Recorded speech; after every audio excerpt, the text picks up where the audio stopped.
Pada saat ini kita akan masuk ke filsafat Pancasila. Sebelumnya perkenalkan nama saya Novianingsi Erlero dengan NIM 23040104015 dari Program Studi Pendidikan Pancasila dan Kewarganegaraan Universitas PGRI Kanjuruhan Malang. Oke, kita akan membahas dari konsep inti kebangsaan Muhammad Yamin. Muhammad Yamin dalam pidatonya pada sidang BPU PKI tanggal 29 Mei 1945 mengemukakan bahwa konsep inti kebangsaan adalah persatuan nasional berdasarkan sejarah, budaya, dan bahasa yang sama. Ia menekankan pentingnya negara nasional yang bersatu tidak berdasarkan golongan atau agama, tapi berdasarkan kebudayaan dan sejarah Indonesia yang telah lama hidup bersama dalam satu wilayah geografis atau Nusantara.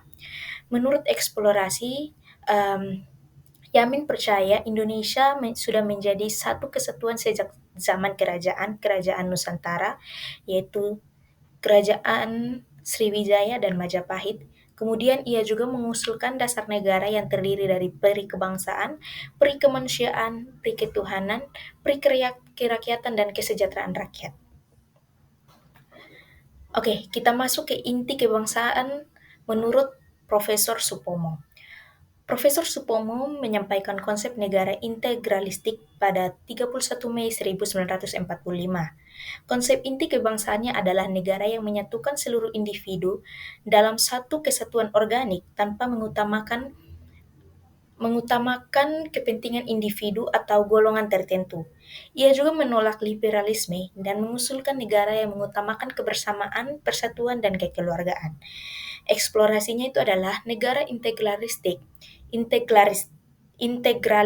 Supomo terinspirasi dari mode negara totaliter seperti Jepang dan Jerman waktu itu, tapi dengan ciri khas Indonesia. Kemudian ia menginginkan sistem yang menolak um, pertentangan antara individu dan negara. Kemudian perbedaan antara keduanya itu adalah yang pertama, asas dan kebangsaan. Yamin menekankan kebangsaan sebagai dasar negara dengan semangat sejarah dan budaya nasional yang kuat atau nasionalisme modern.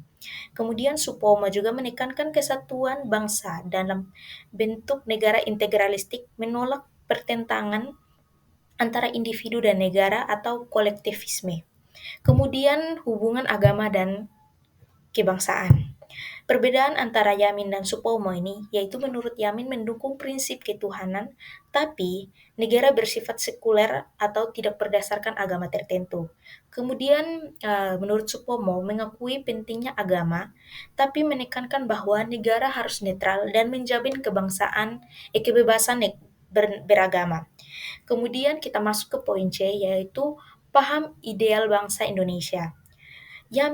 Menurut Yamin, bangsa Indonesia sebagai bangsa yang berdaulat, bebas menentukan nasib sendiri atau nasionalisme demokratis. Tapi menurut Supomo, bangsa Indonesia sebagai satu keluarga besar yang utuh, saling terikat dan kebersamaan atau integralisme. Kemudian kita masuk ke poin D, yaitu pandangan tentang republik.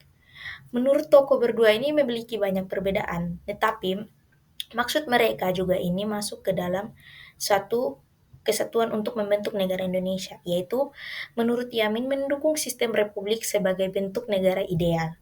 Nah, menurut Supomo juga tidak secara eksplisit menyebut republik, namun mengarah pada bentuk negara yang tidak memisahkan kekuasaan secara liberal atau lebih menekankan pada keharmonisan struktur kekuasaan. Nah, bisa kita tahu bahwa perbedaan antara keduanya ini juga memiliki sedikit perbedaan, tetapi maksud dan tujuan mereka itu sama, yaitu membentuk negara Indonesia yang baik. Oke, kita masuk ke komentar kritis atau analisis kooperatif. Nah, menurut saya, Muhammad Yamin lebih progresif dalam semangat kebangsaan modern. Ia memandang Indonesia sebagai negara bangsa yang lahir dari sejarah panjang dan memiliki jati diri yang kuat. Gagasannya sangat cocok dengan semangat kemerdekaan, demokratis, dan pluralisme. Sebaliknya juga, Profesor Supomo lebih konservatif dan menekankan kesatuan nasional dalam bingkai harmonis. Ia cenderung menghindari pertentangan ideologis dan lebih menekankan solidaritas. Namun, pemikiran integralistik bisa membuka celah bagi sentralisasi, kekuatan atau bahkan otoritarianisme jika tidak diimbangi oleh sistem demokratis.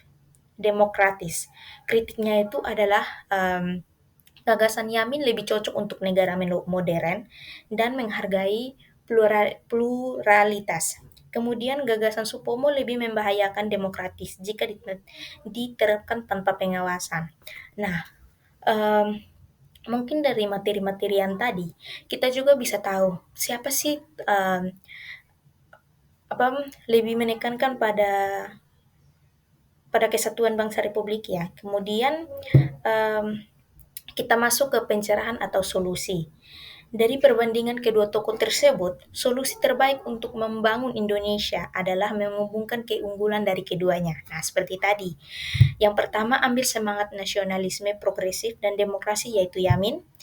Gabungkan dengan nilai kekeluargaan dan persatuan organik dari Supomo, kemudian terapkan sistem politik yang demokratis, pluralis, namun tetap menjunjung persatuan nasional.